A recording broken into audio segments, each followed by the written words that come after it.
Et c'est vrai, nous sommes bien dans la présence du Seigneur. Et ce matin, j'aimerais faire 2 lectures avec vous pour commencer. Lecture Éphésiens, chapitre 1, versets 20 à 23.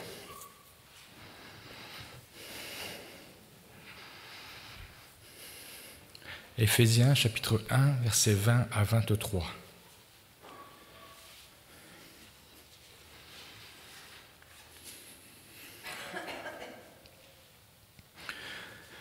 Nous commençons notre lecture. Il l'a déployé, donc Dieu a déployé sa force en Christ, sa puissance, en le ressuscitant des morts et en le faisant asseoir à sa droite dans les lieux célestes, au-dessus de toute domination, de toute autorité, de toute puissance, de toute dignité et de tout nom qui se peut nommer, non seulement dans le siècle présent, mais encore dans le siècle à venir. Il a tout mis sous ses pieds. Dieu a tout mis sous ses pieds, sous les pieds de Jésus. Et il l'a donné pour chef suprême à l'Église. Jésus a été donné pour chef suprême à l'Église, qui est son corps, la plénitude de celui qui remplit tout en tous. Amen. Et nous continuons Colossiens chapitre 1, versets 17 et 18. Une de notre Église, mais une parallèle dans le message de l'apôtre Paul. L'Église de Colosse, chapitre 1, versets 17 et 18. Nous lirons à partir du verset 15. Verset 15 jusqu'à 19, nous lirons. Et ça nous parle de la suprématie de Christ. Il est l'image du Dieu invisible, le premier-né de toute la création. Car en lui ont été créées toutes les choses qui sont dans les cieux et sur la terre, les visibles et les invisibles. Trône, dignité, domination, autorité. Tout a été créé par lui et pour lui. Il est avant toute chose et toute chose subsiste en lui. Il est la tête du corps de l'Église. Il est le commencement, le premier-né d'entre les morts, afin d'être en tout le premier. Car Dieu a voulu que toute plénitude habitât en lui. Amen. Nous aurions pu lire une fin de verset dans Éphésiens, chapitre 5, verset 23, qui nous dit que Christ est la tête de l'Église, et le chef de l'Église. Ce matin, donc, à la vue de ces différentes lectures, j'aimerais parler de l'Église et de son chef, en la personne de Jésus-Christ. Nous l'avons lu, lorsque Dieu a ressuscité Christ, il a déployé toute sa puissance, toute sa force. Il a placé Christ au-dessus de toute domination, au-dessus de toute dignité, au-dessus de tout trône. Christ est au-dessus de tout. Tout pouvoir lui a été donné de la part de Dieu. Il est assis à la droite du Père. Dieu a tout mis sous ses pieds. Aucune puissance ne peut s'élever contre lui. Tout est abanni sous ses pieds. Jésus-Christ, en accomplissant l'acte d'amour parfait à la croix de Golgotha, a reçu de Dieu son Père un merveilleux projet. L'établissement de l'Église. Il lui a été donné, comme nous l'avons lu. Ici, donné veut dire établi. Dieu le nomme, je dirais, pour parler un langage plutôt industriel, chef de ce projet, chef suprême à l'Église. Ici, Paul indique que la résurrection et l'ascension de notre Seigneur devaient avoir lieu avant que l'Église puisse être établie et que Jésus soit installé, établi à la tête de l'Église. L'Église ici nommée, c'est l'ensemble de la communauté des rachetés, c'est-à-dire tous ceux et celles qui ont reconnu en la personne de Jésus-Christ leur Sauveur et Seigneur. Tous ceux qui ont reconnu que Jésus a accompli cet acte d'amour à la croix et que Dieu les avait pleinement rachetés de leurs péchés et qu'ainsi ils obtenaient le salut de leur âme.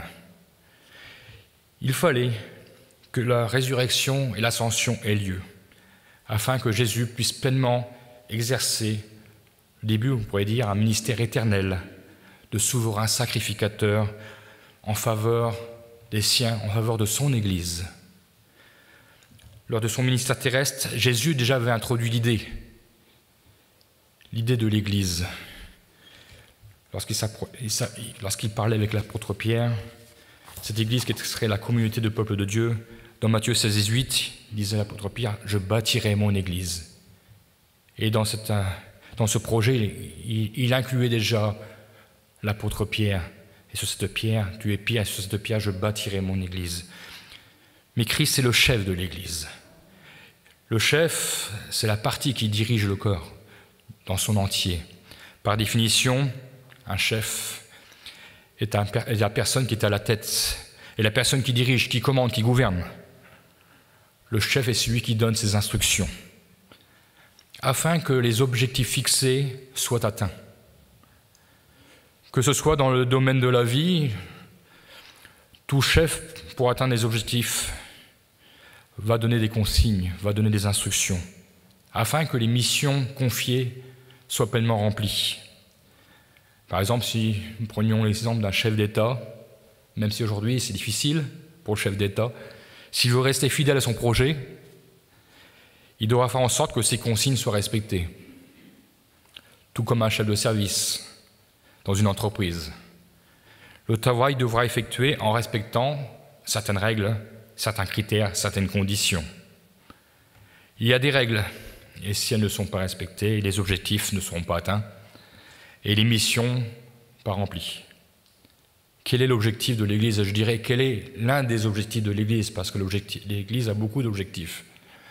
Mais le principal objectif de l'Église, c'est dans la vision de la préparation du royaume de Dieu, c'est la croissance de l'Église, c'est-à-dire gagner des personnes à Christ. Et pour que cet objectif soit atteint, des missions nous ont été confiées par le chef de l'Église. Il nous faut annoncer l'Évangile, former des disciples et baptiser les croyants.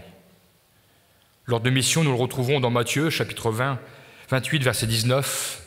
Jésus dira « Allez, faites de toutes les nations des disciples les baptisant au nom du Père, du Fils et du Saint-Esprit. » Et il apporte ses consignes. « Enseignez-leur tout ce que je vous ai prescrit. » L'Église est aussi représentée comme le corps de Christ. Et Christ en est la tête. Chaque croyant est un membre du corps de Christ. Et pour être membre du corps de Christ, il faut en quelque sorte appliquer déjà Romains chapitre 10, verset 9, de la bouche de l'apôtre Paul. Il faut confesser le Seigneur Jésus. Si tu confesses de ta bouche le Seigneur Jésus, si tu crois en ton cœur que Dieu l'a ressuscité des morts, tu seras sauvé. Il faut donc être soumis, être obéissant au chef de l'Église. Et pour être soumis, il faut appliquer les consignes, c'est-à-dire appliquer l'Écriture, appliquer la parole de Dieu. C'est le seul moyen pour accomplir parfaitement notre mission. Respecter les consignes. Il y a donc, selon l'Écriture, un seul et unique chef de l'Église, en la personne de Jésus-Christ. Il ne peut pas y avoir un autre chef. Il n'y a qu'un seul chef. Il a été désigné par Dieu le Père. C'est lui qui dirige son corps. C'est lui qui dirige les membres de son corps, c'est-à-dire l'Église dans son ensemble. Et les membres de son corps doivent se retourner vers lui pour obtenir les instructions et les directives, afin de grandir. Nous tous réunis ce matin, pour la majorité, toute la majorité, nous avons été confrontés au message de l'Évangile. Nous nous sommes retrouvés, lorsque nous sommes venus écouter l'Évangile, lorsque nous avons découvert l'Évangile, nous nous sommes retrouvés tout à coup seuls devant Dieu, chacun pour notre part. Nous nous sommes retrouvés devant un choix, accepter ou rejeter l'Évangile. C'est un choix personnel que nous avons fait. Et lorsque nous avons fait ce choix, et lorsque nous avons cheminé avec le Seigneur, nous avons accepté de suivre Jésus, nous nous sommes aperçus que d'autres croyants l'avaient fait avant nous. Et qu'ainsi, nous avons rejoint les autres membres du corps de Christ, l'Église. Alors cela nous a amené d'une part à une relation personnelle avec Jésus, chacun pour notre part, mais aussi à avoir une relation avec d'autres croyants. Nous partagions les mêmes intérêts pour le Seigneur, pour le chef de l'Église. Et c'est Christ qui, à la tête de son corps, coordonne tous les membres entre eux. C'est-à-dire que c'est lui qui nous guide, qui dirige nos pas, qui dirige nos actions, qui nous a placés. Et il est important que nous ayons non seulement une relation avec Jésus-Christ, qui est la plus importante, mais aussi que nous ayons des relations entre les frères et les sœurs, entre les membres du corps de Christ. Ces relations sont nécessaires, ils sont indispensables à la croissance spirituelle et au développement de Christ en nous. L'acceptation de Jésus-Christ se voit dans le corps de Christ. Les membres le vivent. Jésus vit en nous. Nous faisons partie intégrante du corps de Christ. Éphésiens chapitre 4, verset 15 nous rappelle cette nécessité pour croître. Nous lisons « Nous croîtrons à tous égards en celui qui est le chef Christ ». C'est de lui et grâce à tous les liens de son assistance que tout le corps, bien coordonné et formant un solide assemblage, tire son accroissement selon la force qui convient à chacune de ses parties et s'édifie lui-même dans l'amour. Donc ici, nous voyons que l'Église comprend la relation que les chrétiens entretiennent entre eux, mais aussi avec Christ. Il y a une relation verticale, une relation horizontale. Et nous voyons aussi à travers de ce texte, il nous a dit qu'il tire son accroissement selon la force qui convient à chacune de ses parties, c'est-à-dire toutes ses parties. Personne n'est laissé de côté. Chacun reçoit la croissance qu'il doit recevoir du Seigneur, du chef de l'Église. Éphésiens 4, 25 nous dit même « Nous sommes membres les uns des autres ». Nous sommes appelés à vivre dans l'unité. On ne peut pas vouloir vivre avec Christ, déclarer faire partie de l'Église de Christ et ne pas vouloir communier avec le reste du corps. De plus en plus, nous voyons des chrétiens s'isoler du corps de Christ, vivent leur petite vie chrétienne, soi-disant, si on peut appeler ça une vie chrétienne, seuls, égoïstement. Mais ils oublient qu'ils perdent la force que le Seigneur donne à tout le corps. Ils ne reçoivent pas l'édification qui est donnée à l'Église. Nous avons besoin de la force donnée à chacune des parties du corps.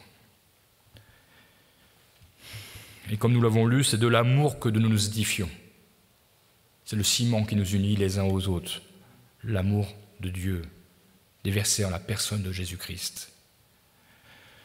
Nous partageons ce que nous recevons du Seigneur dans un esprit d'amour, dans un souci d'apporter à l'un et à l'autre, et aussi dans un souci de recevoir en retour ce que le frère et la sœur vont nous apporter. Nous nous édifions ensemble. Nous devons donc veiller à l'Église. Veiller à ce qu'il règne au sein de l'Église du Seigneur, cette unité, elle est vitale. Si nous reprenions l'exemple du corps humain, si certaines cellules refusent de se laisser contrôler par le reste de l'organisme, elles vont se propager, elles vont se multiplier, ces mauvaises cellules. Ils vont finir par tuer la personne. C'est ce que nous appelons cette maladie fort redoutée, qui est le cancer. Dans l'Église, la désunion peut aussi tuer. L'apôtre Paul mettait en garde l'Église de Corinthe. 1 Corinthiens, chapitre 1, verset 10, et il exhortait cette Église. « Je vous exhorte, frères, par le nom de notre Seigneur Jésus-Christ, tenez tous le même langage, le langage du Seigneur. Qu'il n'y ait pas de division parmi vous, mais soyez en plein accord dans la même pensée et dans la même opinion. »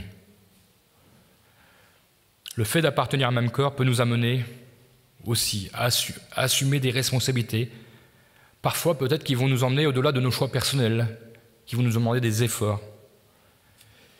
Nous serons appelés à fonctionner comme le Seigneur le veut, comme l'un des membres du corps de Christ. Nous apprendrons à grandir, à croître, comme le Seigneur le veut. L'Église, comme elle nous est décrite dans les Écritures, est un ensemble d'hommes et de femmes qui sont en communion avec Christ et en communion les uns avec les autres. Nous sommes au service de tout le corps. Nous sommes au service de l'Église. Mais pour cela, il nous faut vivre dans l'unité. Et l'unité nous appelle à l'humilité et à l'amour. L'apôtre Paul aux Philippiens, à l'église de Philippe, chapitre 2, versets 2 à 5, rappellera qu'il faut regarder à Christ. Christ qui est notre modèle d'humilité. Il dira, l'apôtre Paul, « Rendez ma joie parfaite, ayant un même sentiment, un même amour, une même âme, une même pensée. Ne faites rien par esprit de parti ou par vaine de gloire, mais que l'humilité vous fasse regarder les autres comme étant au-dessus de vous-même. Que chacun de vous, au lieu de considérer ses propres intérêts, considère aussi ceux des autres. Ayez en vous les sentiments qui étaient en Jésus-Christ. » Donc nous sommes donc appelés à remplir notre fonction de membre du corps de Christ, mais dans un souci d'humilité, pour favoriser l'unité. Nous n'avons pas tous la même fonction, sinon il ne pourrait pas y avoir l'harmonie. Le Seigneur nous a appelés à rejoindre son Église. Et le Seigneur nous connaissait avant que nous intégrions son Église et que je pourrais dire que nous intégrions son projet. Il connaît nos capacités, il connaissait nos capacités, il connaissait nos aptitudes. Et il savait aussi que dans son Église, nous sommes tous différents, avec des caractères différents, et que nous pouvons travailler différemment pour un même projet. On peut travailler différemment et atteindre le même objectif. Si je prends un exemple avec mes collègues de travail, nous sommes dans un service, chacun a sa façon de travailler, mais ils remplissent tous le même objectif. Le résultat est atteint parce qu'ils ont respecté les consignes, mais ils ont leur manière de travailler. Chacun a sa manière de travailler. Le Seigneur nous connaît, sait qu'il nous utilise selon nos moyens et il met tout à notre disposition pour que nous puissions y arriver. Le résultat final sera le même. Le Seigneur nous veut simplement fidèles dans ce qu'il nous demande. C'est le Seigneur qui nous utilise. Il n'y a pas à chercher à faire ce qu'il ne nous demande pas. Le Seigneur nous utilise selon son bon vouloir. L'apôtre Paul le rappelle encore à l'église de Rome, chapitre 12, versets 4 et 5. Car nous avons plusieurs membres dans un seul corps et que tous les membres n'ont pas la même fonction. Aussi, nous qui sommes plusieurs, nous formons un seul corps en Christ. Et nous sommes tous membres les uns des autres. Le plus important n'est pas de remplir la plus grande fonction, mais de faire partie du corps de Christ. Et être là où le Seigneur nous a placés, nous demande d'être. Et s'il nous demande peu de choses, d'accomplir le peu de choses. S'il demande beaucoup de choses, d'accomplir beaucoup de choses. Mais le Seigneur veut que nous puissions respecter ses consignes, respecter sa parole. Être à l'écoute de sa voix, afin que la mission qu'il nous a confiée puisse s'accomplir. Le Seigneur a donné à son Église des ministères, des dons, non pas pour élever des hommes par rapport à d'autres, pour créer de la jalousie, mais il les a choisis pour qu'ils puissent servir à l'édification du reste du corps, pour qu'il puisse servir à l'enseignement de son Église. Pour ce que nous avons reçu du Seigneur, puissions le transmettre. Nous lisons Éphésiens chapitre 4, verset 11. « Et Jésus a donné les uns comme apôtres, les autres comme prophètes, les autres comme évangélistes, les autres comme pasteurs et docteurs. » Et nous lisons « Pour le perfectionnement des saints, en vue de l'œuvre du ministère de l'édification du corps de Christ, jusqu'à ce que nous soyons tous parvenus à l'unité de la foi et de la connaissance du Fils de Dieu, à l'état d'homme fait à la mesure de la stature parfaite de Christ. » Voilà l'objectif de l'Église, être comme Christ un jour, être à la stature parfaite de Christ. Mais pour cela, nous devons nous laisser enseigner. Il a placé des hommes, il a placé des femmes, à chaque niveau, que ce soit dans l'Église, que ce soit au milieu des enfants, dans toutes sortes d'activités. Parfois dans les services sociaux, il a placé des hommes et des femmes qui doivent être là pour remplir une mission. Et au verset 15, nous lisons « Mais que professant la charité, donc l'amour, nous croissions à tous égards. » Voilà, c'est encore un objectif, nous puissions croître à tous égards en celui qui est le chef, Christ. Donc c'est bien le Seigneur qui distribue ses dons pour l'édification de l'Église, afin que le corps de Christ soit un, soit uni, qu'il n'y ait pas de brèche dans les rangs, que chaque fonction soit bien remplie, afin de suivre la lettre ce que le chef de l'Église nous a laissé comme consigne. Et je dirais aussi que dans le corps de Christ, dans l'Église, les membres de son corps ne doivent pas se dévaloriser. Chacun est précieux dans son organisation. Il n'y a pas de petits serviteurs ou de petites servantes. À la fin des temps, quand nous parviendrons devant le Seigneur, quand notre temps sera arrivé, le Seigneur nous dira « Rentre, bon petit fidèle serviteur » ou « bonne petite servante ». Mais il nous dit « Bon fidèle serviteur ». Nous rentrerons à la mesure que le Seigneur nous aura confiée, nous aura trouvés fidèles. Même si parfois nous pouvons nous considérer comme la plus petite des phalanges, une petite phalange au bout des doigts, nous accomplissons notre devoir, notre mission en tant que phalange. Alors le Seigneur saura récompenser la petite mission. Et je voudrais vous dire ce matin, le Seigneur en a besoin. C'est le Seigneur qui qualifie, qui nous place dans son corps. Je vais lire avec vous 1 Corinthiens chapitre 12 et nous lirons versets 14 à 27. 1 Corinthiens chapitre 12, que vous connaissez tous, mais c'est bon de rappeler cet épisode de la parole de Dieu de l'apôtre Paul. « Ainsi, le corps n'est pas un seul membre, mais il est formé de plusieurs membres. Si le pied disait « Parce que je ne suis pas une main, je ne suis pas du corps », ne serait-il pas du corps pour cela ? Et si l'oreille disait « Parce que je ne suis pas un œil, je ne suis pas du corps », ne serait-elle pas du corps pour cela ? Si tout le corps était œil, où serait l'ouïe ? S'il était tout ouïe, où serait l'odorat ? Maintenant, Dieu a placé, c'est Dieu qui a placé, chacun des membres dans le corps comme il a voulu. Si tous étaient un seul membre, où serait le corps ?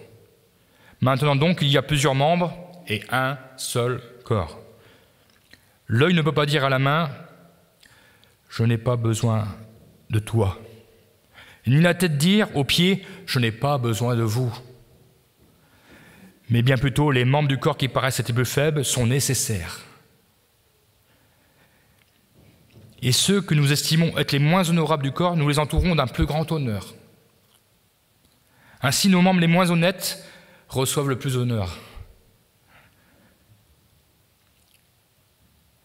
Tandis que ceux qui sont honnêtes n'en ont pas besoin.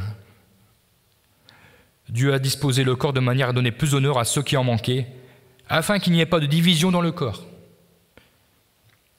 mais que les membres aient également soin les uns des autres. Et nous finissons. Et si un membre souffre, tous les membres souffrent avec lui. Si un membre est honoré, tous les membres se réjouissent avec lui. Vous êtes le corps de Christ et vous êtes ses membres, et chacun pour sa part. Amen. Bien les enfants. Et oui, les enfants font partie de l'Église. Parce que dès leur jeune âge, ils peuvent donner leur cœur au Seigneur. Et c'est bien de les habituer à écouter la voix de Dieu. Ici, l'apôtre Paul rappelle donc un principe de base au bon fonctionnement du corps de Christ. Chacun est à sa place. Et personne ne doit envier la place de son frère ou de sa sœur. Que l'œil remplisse la fonction de l'œil, que l'ouïe celle de l'ouïe, l'oreille celle de l'oreille. Dieu fait les choses parfaitement. Notre Dieu est un Dieu d'ordre. Et avec Dieu, il n'y a rien qui est laissé au hasard. Nous voyons encore que Paul mettait en garde l'Église de Corinthe contre le jugement, contre le mépris, contre l'arrogance. Ce n'est pas à nous qui appartient le désir, le devoir de juger telle ou telle fonction des membres que Christ a placés dans son corps, mais que nous puissions dire, que nous ne disions pas « tu es inutile » à l'Église, nous n'avons pas besoin de toi, comme Paul pouvait le dire à Corinthe, mais au contraire, honorons-nous réciproquement. Soyons honorés que le Seigneur nous ait choisis, nous ait placés. Honorons notre frère et notre sœur dans les petites tâches. Et je pense que c'est encore un principe qui encourage l'unité et non la division. Le seul juge, c'est le chef du corps, c'est le chef de l'Église. C'est lui qui donne son approbation. Il ne peut donc y avoir de place pour la discrimination au sein de l'Église de Jésus-Christ, et ça vous l'avez bien compris.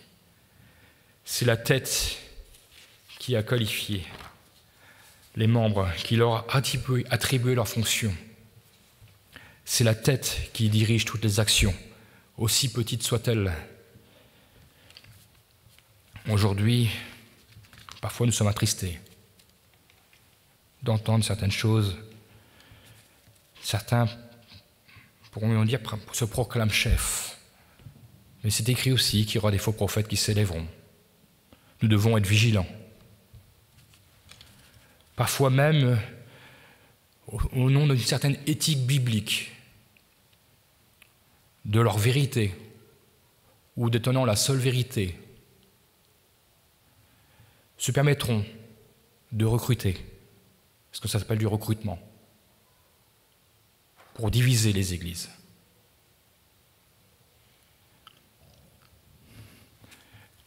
C'est un peu se placer à la place de Christ, qui est le chef de l'Église. Christ ne sait-il pas ce qu'il fait? Vous savez, dans le milieu du travail, la tendance est toujours à rabaisser. Celui qui a un petit poste à faible responsabilité. Par exemple, dans mon entreprise, une personne est habilitée à répéter le même geste toute la journée. Vous me direz, ce petit geste, c'est mettre une petite garniture, c'est-à-dire un tout petit joint, mais tout minuscule, sur une partie d'un corps de robinet, que nous ne voyons pas lorsqu'il est monté, est à l'intérieur du robinet. Mais ce que je veux retenir, c'est que si cette personne, soi-disant qui ne fait pas un travail gratifiant, oublie de mettre le petit joint, ça entraîne de fortes conséquences. Et ça condamne tout le robinet. Non seulement ça condamne tout le robinet, mais ça crée une fuite de gaz. Et vous savez les conséquences que cela peut entraîner. Alors peut-être certains diront, cette personne fait un petit travail, mais si elle ne fait pas son petit travail, ils peuvent perdre leur poste en cas de gros problèmes. Ils sont redevables aussi du petit serviteur ou de la petite servante. Il n'est pas bon de rabaisser. Et l'apôtre Paul nous encourage, nous, à nous, ensemble, sur un pied d'égalité, à nous encourager mutuellement, à nous fortifier. Nous avons besoin des uns et des autres. C'est vrai, ce n'est pas toujours facile de travailler ensemble, mais le Seigneur nous encourage. Il nous encourage parce qu'il nous a réservé quelque chose de merveilleux. Il nous a demandé de faire partie de son projet, l'Église. Et nous savons qu'un jour, nous serons dans la gloire avec lui, et nous serons tous réunis, tous les membres de son corps. Pourrons dire à l'œil, si bien tu m'as accompagné jusqu'au bout, à la main. Avec un bras qui n'a pas de main, ça ne donne pas grand-chose. Hein. Il est important que chaque membre du corps soit, mais tous les membres du corps seront complets dans le ciel. Christ aura fait les choses parfaitement.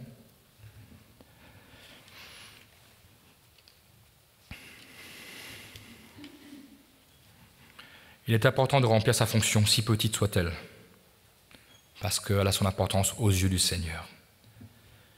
Utile à tout bon fonctionnement. Alors, quelle que soit notre place dans le corps de Christ, nous sommes utiles à son fonctionnement. Surtout, ne vous dénigrez jamais. Et ne vous laissez pas non plus dénigrer. Vous dites, Christ est mon chef. C'est Christ qui me qualifie. C'est Christ qui m'a choisi.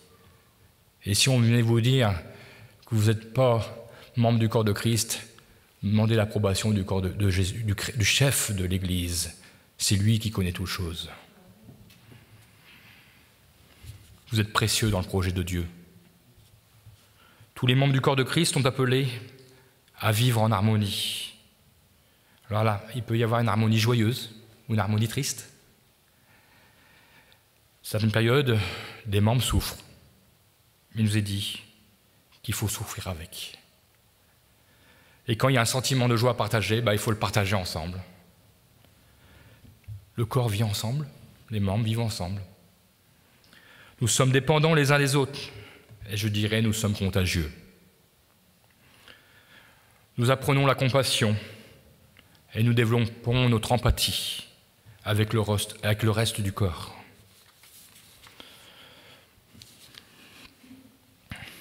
Avec cette empathie, nous sommes en mesure de prendre en compte la souffrance de mon frère, de ma sœur, et de la comprendre. C'est encore un des principes qui favorise l'unité. Comme un père pourra avoir le corps rempli de tristesse si son enfant, dans la famille, pouvait avoir un esprit supérieur, se sentir supérieur à ses frères et sœurs, par exemple. Et Paul rappellera aux Éphésiens, chapitre 2, verset 8 et 9, que nous devons aussi être sur un pied d'égalité, ne pas sentir supérieur. Pourquoi ? Parce que c'est par la grâce que vous êtes sauvés. C'est par le moyen de la foi. Et cela ne vient pas de nous. C'est le don de Dieu. Ce n'est pas par les œuvres, afin que personne ne se glorifie. Voilà encore un principe biblique. Dieu a un plan bien précis pour chacun de nous. Il nous a donné une fonction à remplir. Recevons ses instructions. Accomplissons notre mission. Que nous importe la position du membre à ma gauche, à ma droite, si sa fonction est plus élevée ou moins élevée. Soyons solidaires avec le corps du Christ. Remercions le Seigneur d'avoir choisi mon frère, d'avoir choisi ma sœur, de m'avoir choisi. Voyons que l'apôtre Pierre aussi avait eu un moment, lorsqu'il se retrouve avec Jésus, le questionner, juste un moment avant qu'il retourne voir son Père. L'apôtre Pierre interrogeait Jésus au sujet de Jean. Il désirait savoir ce qui arriverait à l'apôtre Jean, celui que Jésus aimait.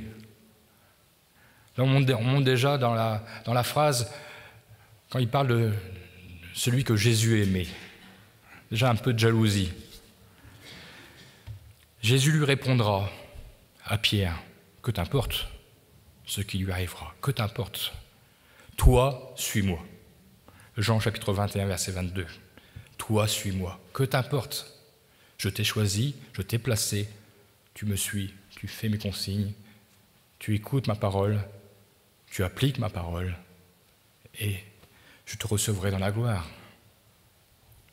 Accomplis ce que je te demande. C'est un peu ce que nous demande le Seigneur ce matin. Ne te préoccupe pas, mais accomplis ce que je te demande. Christ est notre chef, et c'est à lui que nous rendrons des comptes. Lorsqu'il viendra enlever le beau projet, la belle Église, qu'il aura mené à bien, que nous soyons trouvés fidèles dans notre fonction, ayant travaillé dans l'unité, en accord avec le reste du corps, répondu présent aux attentes de la tête du corps, donc de l'attente de Jésus-Christ. Nous ayons rempli les objectifs en ayant répondu la bonne nouvelle de Jésus-Christ, afin que le beau projet de Jésus-Christ, l'Église, puisse s'accroître, grandir, et que des âmes puissent passer de la mort à la vie. Là encore, il y a des expressions dans ce monde. Agir de son propre chef. Nous ne sommes pas appelés à agir de notre propre chef. Nous sommes à l'écoute du chef. Et nous honorons notre chef. Nous recevons l'ordre d'en haut. Et c'est par Jésus-Christ que nous avons toutes choses.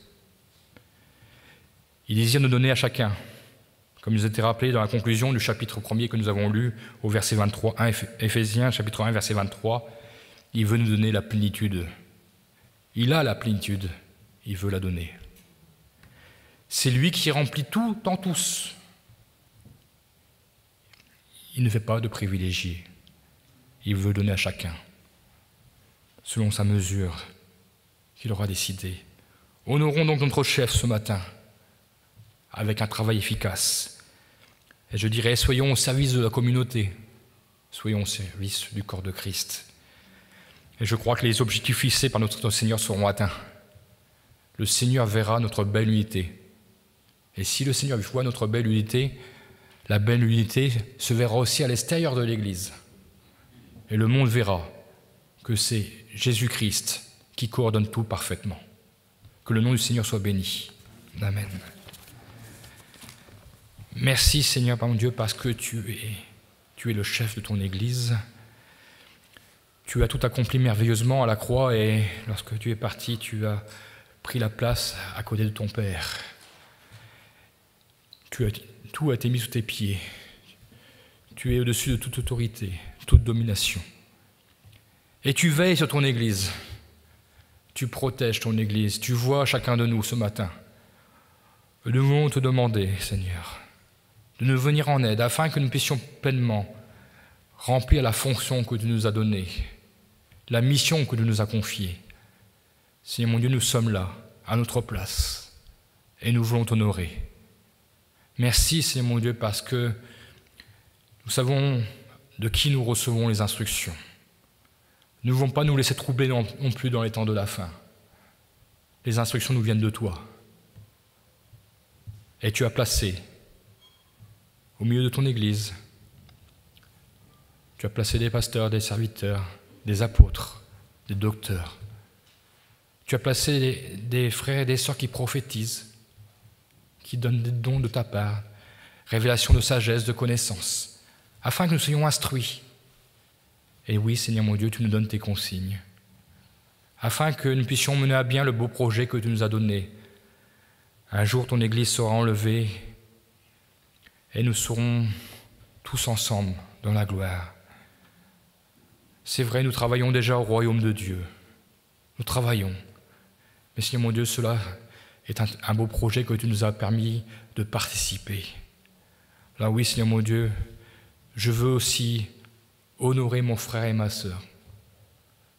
Je veux l'encourager dans le service que tu lui as confié, dans la mission que tu lui as donnée. C'est vrai, Seigneur mon Dieu, tu ne dévalorises personne. Pour toi, chacun est précieux. Et nous voulons aussi, Seigneur mon Dieu, avoir ces sentiments qui étaient en toi.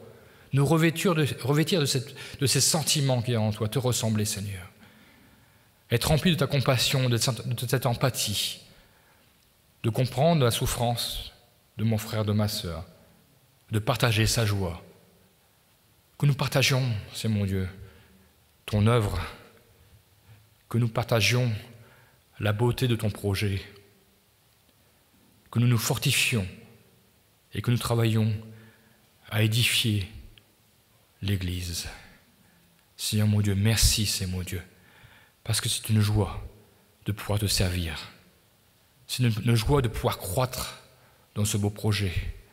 Seigneur mon Dieu, rends-nous participants de cette belle vie que tu nous as donnée, que ton nom soit glorifié. Amen.